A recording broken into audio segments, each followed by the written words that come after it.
From Rogers Place, it's the panel brought to you by Sport Chek. Tom Gazzola with Jack Michaels and Bob Stauffer from the Oilers Radio Network. Guys, the Oilers drop a couple of games during this homestand that we thought were winnable. Washington comes in here, banged up bunch. The Oilers lose that one due to 5 unanswered goals from the Caps. And then the Penguins come into town after a 7-1 defeat, and the Oilers lose that one in the third period. Just how tough are these losses at this point in the season right now? Well, they're winnable, but you're still talking about the two teams that probably decided the Stanley Cup champion in last year's playoffs. I mean, it was a 7-game series, and the Penguins, as per usual, pulled it out over the Capitals. But they're still two of the league's elite. I don't think either club is off to a great start, and certainly Edmonton isn't.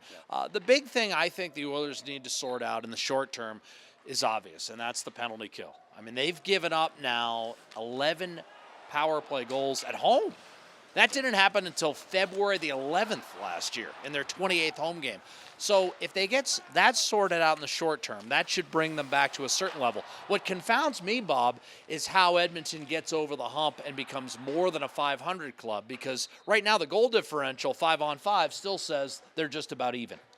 Yeah, it's an interesting situation with the Oilers in the tough stretch here moving forward. I mean, they're in the middle of a stretch where they've got a bunch of games against the East, and for whatever reason, they haven't been able to beat the Eastern Conference. I mean, they're 0-5-1 this year against the East. Last year, they were 14-15-3. This after the 10 previous years when the Oilers were out of the playoffs. They had a winning record against the East. I think what's happened here, I think the East has gotten better. That's number one. I think the East has got some quick teams, and I think that, frankly, some of the Eastern teams have played the Oilers a little harder than in the past.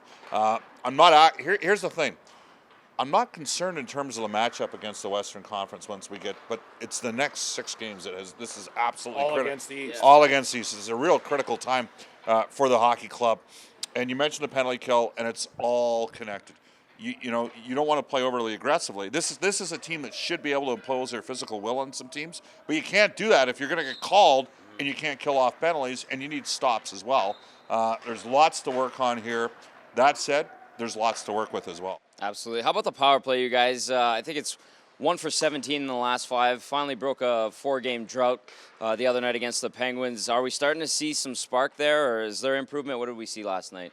I think we've seen more of the same, where the Oilers scored 1 goal and could have had 2 or 3. And that's really what I felt about the power play the last several games. I don't think Edmonton too often is losing momentum on its power play, but it's not going in. And so you can talk about all the metrics, face-off percentage. Guys had good nights in the circle against Pittsburgh, for instance. But on special teams, ultimately, it doesn't count if it doesn't go in. And that's what Edmonton needs. More of what it got against Dallas. A break or two. A chance for this club to relax. I think you take a look at the last 2 home games. There were goals given up in the final 30 seconds. Why? Because the team, even when ahead, was still pressing. They still don't feel they're quite there yet, and that's where they've got to get to. It's almost a serenity now type of thing, where once that comes and once a few wins come, they can get on the kind of roll that will breed the confidence that we saw last year. By the way, nice Frank Costanza reference. Thank you. I figured you'd go with that. The power play for me, I mean, it's just a matter of time. And this was a power play that was second in the NHL from December last year, whereas with the penalty killing from November of last year on wasn't very good. So this has basically been calendar a year. Yeah, a calendar year where the Oilers have struggled on the PK. I'm fairly confident that, we'll see at some point McDavid and Draisaitl reunited on the power play. They'll have success. They haven't had a lot this year. No. And last year they had a ton. And those two, for me, are the drivers of the power play. The 5-on-5 play Jack mentioned, they're not going to score out of the 3rd and 4th lines. At some point, you're going to get some of that as well. Again, they got an interesting couple games here at home to close out this 5-game homestand against New Jersey and Detroit. I'm not underestimating anybody. The Oilers can't in this situation, but you got to get after it against those 2 teams. Yeah. Take a look ahead to Jersey and Detroit real quick. Well, the Devils are off to the best start in franchise history. That's hard to believe, isn't it? I mean, I don't think. Did you have that one? I didn't have that one. Yeah, but Edmonton's not going to be underestimating No, them. I mean, the Devils are 9-2, and Yeah. Schneider just pitched a shutout against Vancouver. They're getting some balanced scoring. They have Taylor Hall going. He's got 15 points on the year, which is more than anyone in Edmonton's lineup. So Edmonton better be ready to play against New Jersey. And then, Detroit's a club that got off to a decent start and now has slipped back. I think many people feel like the Red Wings are a team that's going to finish bottom 3rd in the NHL. But as Bob mentioned and has mentioned on previous panels, sometimes those 2 o'clock games can play havoc with you. Yeah. So Edmonton's got a challenging weekend ahead because then it's back on the road. And as we all know, in Edmonton in November, things always are busy for the Oilers. Yeah, well, you know what? New Jersey's a quick and fast team, both.